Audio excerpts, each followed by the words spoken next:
Line அறைகளிலிருந்து விடை பெறுகிறார்கள் மலேக மக்கள். 200 வருடங்களாக மலேக மக்களுடைய மிகப்பெரிய போராட்டம் இன்று முடிவுக்குள் வர ஆரம்பித்திருக்கிறது.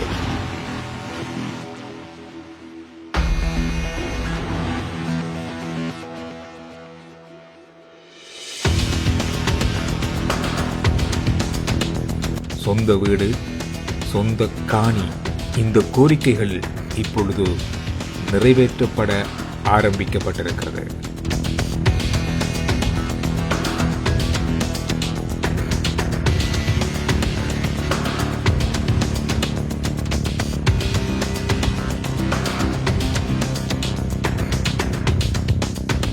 இலங்கையினுடைய அரசாங்கம் குறிப்பா பெருந்தோட்டம் அமைச்சு மலையக மக்களுக்கு கட்டி கொடுத்திருக்கிற வீடு எப்படி இருக்கு அப்படின்றத இந்த வீடியோல பார்க்க போறோம். அஜிதண்ணா வணக்கம்.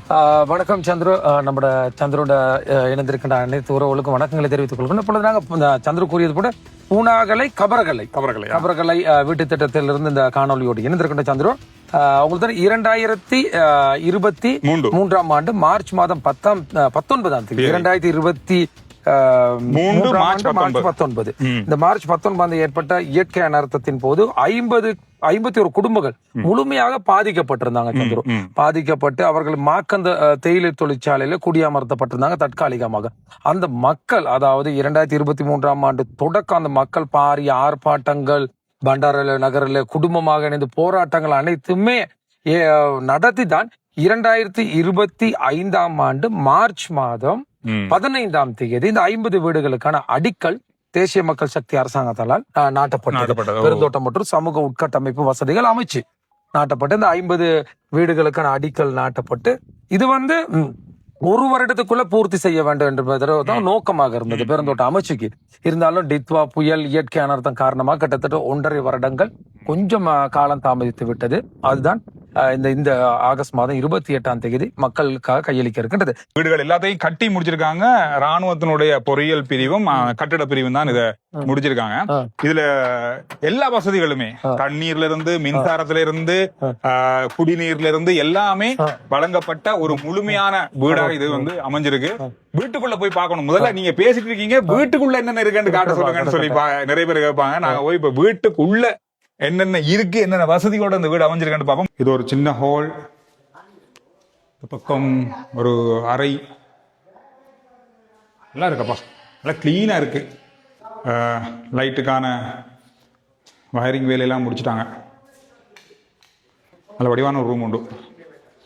ஹோலோட முன்னுக்கு ஒரு ரூம், இதால் ஒரு படி ஏறி போகிற மாதிரி. ஏறி போகும்போது இன்னும் ஒரு அறை இருக்கு. அதை விட இது கொஞ்சம் பெரிய அறை.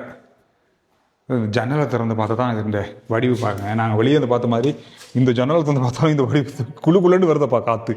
இந்த குளிர் காற்று அது குழுக்குள்ளண்டு வருது.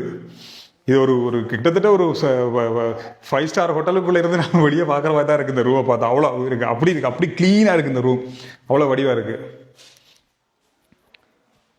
அடுத்த பக்கம் என்ன இருக்குடா? கிச்சன் இருக்கு, சமையலறை தண்ணி இன்னும் கொடுக்கல, எல்லா வேலையும் செய்தாச்சு. இங்கேயும் ஒரு ப்ளக் பாயிண்ட் வச்சுருக்காங்க, டைல்ஸ் போட்டிருக்காங்க. கிச்சன் நல்ல வடிவாக இருக்குது. இந்த அடுப்பு சிமிலி அடுப்புன்னு சொல்லுறாம, தேவையான மாதிரி என்ன அடுப்பு வேணாலும் பாவிக்கலாம். விறகு அடுப்பு பாவிக்கக்கூடிய மாதிரி செய்திருக்காங்க. இந்த பக்கம் இந்த பக்கம் பாத்ரூம் இருக்குது. இந்த பக்கம் பாத்ரூமுக்கான வேலையில் நடந்து கொண்டு இருக்கு. ஸோ நல்லா இருக்குது, அழகான ஒரு வீடு. 2 அறையோட ஒரு சின்ன ஹால், நல்ல வடிவாக இருக்குது. இப்படி தான் எல்லா வீடுகளுமே இருக்குது. கொஞ்சம் வித்தியாசமாக அமைப்புகள் மாறி இருக்கக்கூடிய 2 அறையும் ஒரு ஹாலும் உள்ள வீடுகள் தான் இருக்கு. வீடை பார்த்தாச்சு, இப்போ பாருங்க வெளியே பாருங்க எப்படி இருக்குன்னு சொல்லி. உண்மையில சந்திரன் எப்படி இருக்கு பாருங்க, இந்த இயற்கை எவ்வளவு அழகாக இருக்கின்றது. அதாவது ஒரு 5 ஸ்டார் ஹோட்டலுக்கு வெளியே நின்று பார்க்கும்போது எப்படி இருக்குமோ, இது இந்த கார்டன் எல்லாம் இப்பதான் செய்ய போறாங்க. இந்த போட்டிருக்காங்க. இது அழகான பூக்கள், பூ மரங்கள் இதுல வைக்க போறாங்க. இப்படியே வாங்க, இப்படியே வந்து பாருங்க இந்த இந்த இந்த இந்த மலையோட இந்த இயற்கை காட்சி எப்படி இருக்குன்னு பாருங்க. நிச்சயமா இது ஒரு வீடு மாதிரியே நீங்க சொல்ல முடியாது. வீடுன்னு சொல்லுது ஒரு பெரிய ஒரு சுற்றுலா தலம் என்று சொல்லலாம். டூரிஸ்ட் வில்லேஜ்னு சொல்லலாம். அந்த மாதிரி இருக்கு. ஒரு சுற்றுலா தலமாக இருக்கு. இப்ப நாங்க எடுக்கும்போது பாதைகளுக்கு எல்லாம் இப்பதான் அந்த காப்பட் போடுறாங்க. இது போட்டு ஒரு 4 நாள்ல முடிஞ்சிரும் வேலையெல்லாம். என்னதான் வெயில், பயங்கர வெயிலா இருக்கு. அந்த வெயிலுக்கு அந்த வெக்கைக்கு எதுவுமே தெரியல, அந்த குளிர் காத்து இருக்கதால. இப்பொழுது இலங்கை நேரப்படி இன்னைக்கு ஆகஸ்ட் மாதம் 13ஆம் தேதி 11 மணி ஆகுது. 11 மணி ஆகுது. நடந்து வராரு பாருங்க, நடந்து வர அந்த ஒரு பாதை அந்த மாதிரி போய் இப்படி போய் இந்த கிராமம் முழுவதுமே அழகான காபட் பாதைகள் அமைக்கப்பட்டிருக்கு. வடிகால்கள் அமைக்கப்பட்டிருக்கு. பாத்தீங்கன்னா தெரியும், எல்லா வீடுகள்ல இருந்தும் எல்லா தண்ணீர் நிலைகளையும் வந்து ஒருங்கிணைச்சு ஒரு பகுதியா அனுப்புறாங்க. தண்ணி எந்த பக்கமும் வெள்ளம் வர்றதுக்கோ வெள்ள தண்ணீர் தேங்கி நிக்கிறதுக்கோ வாய்ப்பே இல்லை. எல்லாமே சரியா அமைக்கப்பட்டிருக்கு. இன்னொரு முக்கியமான விஷயத்தை நான் கவனிச்சேன், இந்த வீடுகளுக்கு மேல எல்லா வீடுகளுக்கு மேலேயும் தண்ணீர் தாங்கி இருக்கு, வாட்டர் டேங்கி இருக்கு. எல்லா வீடுகளுக்கும் தனித்தனியான தண்ணீர் தாங்கிகள் வச்சிருக்காங்க சேமிச்சு வைக்கிறதுக்கு.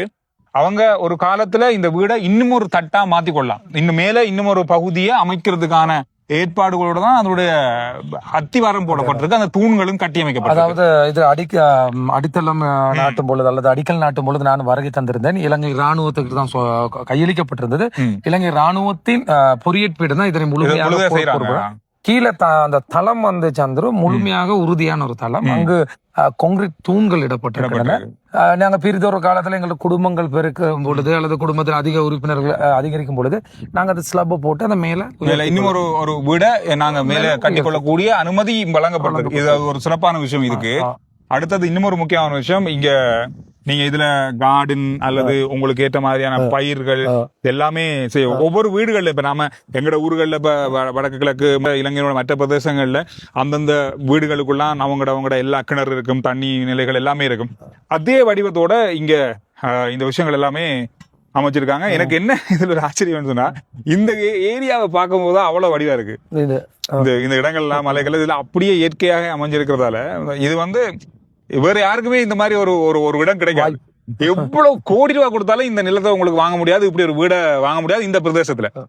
நீங்க என்ன சொல்றீங்க? நிச்சயமா சந்திர, அதுதான் நான் சொன்னேன். ஆரம்பத்துல வந்தோடனே எங்களுக்கு அந்த மனநிலை கொஞ்சம் மாற்றம். மனநிலை வந்த உடனே கொஞ்சம் கொழும்புலையும் ரொம்ப நெரிசலா அடசலா வாழ்ந்தா இப்படியான ஒரு இடத்துக்கு வந்து இப்ப இந்த மக்கள் வந்து அந்த லயன் வாழ்க்கையில இருந்து இந்த இடத்துக்கு வரும்பொழுது இன்னும் கொஞ்சம் மனநிலை மாற்றம். இப்படியே எனக்கு இதை பார்க்கும்போது இப்ப ஒரு 50 வீடு, ஓகே இது 50 வீடுன்னு வைங்களேன், எத்தனையோ 1000 வீடுகள் கட்டறதுக்கு இல்லைன்னு இல்ல.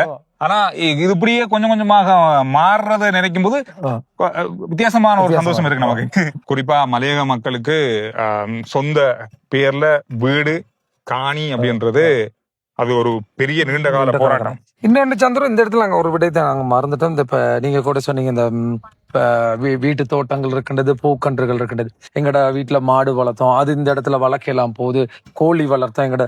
ஆனா அதுக்கு புறம்பான ஒரு ஏரியா ஒண்ணு ஒதுக்கப்பட்டிருக்கின்றது, அதாவது பண்ணை ஏரியாவாக ஒதுக்கப்பட்டிருக்கின்றது. பெருந்தோட்டம் மற்றும் சமூக உட்கட்டமைப்பு வசதிகள் அமைச்சு இந்த குடும்பங்களுக்கான பொது பண்ணை அமைச்சரும் பிரதி அமைச்சரும் ஒன்றிணைந்து இந்த திட்டத்தை முன்னெடுப்பாங்க. அது வந்து தனியா ஒரு புறம்பான ஒரு ஏரியாவில வந்து ஒரு ஏக்கர் கணக்கு ஒதுக்கப்பட்டு அந்த ஏக்கர் கணக்குல வந்து ஆடு மாடு கோழி வளர்க்கலாம். அவங்களுக்கு ஒரு பகுதி கொடுத்திருப்பாங்க. தாத்தா ஆடு வளர்த்தாரு மாடு வளர்த்தாரு பயப்பட வேண்டிய விஷயம் நீங்களும் வளர்க்கலாம். ஓகே, இப்ப நாங்க இன்னும் ஒரு முக்கியமான இடம் வாங்க. பேர் என்ன? வர்ஷான். யாரா இருக்கீங்க இந்த வீட்டுல? தம்பி. நீங்கள் தாத்தா தம்பியும். அம்மா என்ன செய்றாங்க? வீட்டுல இருக்காங்களா? இந்த பக்கம் வாங்க. தாத்தா என்ன செய்றாரு? அப்பா வேலை செஞ்சு கொடுக்குறாரா தாத்தா? எத்தனை மணி படிக்கிறீங்க? 7. ஓகே.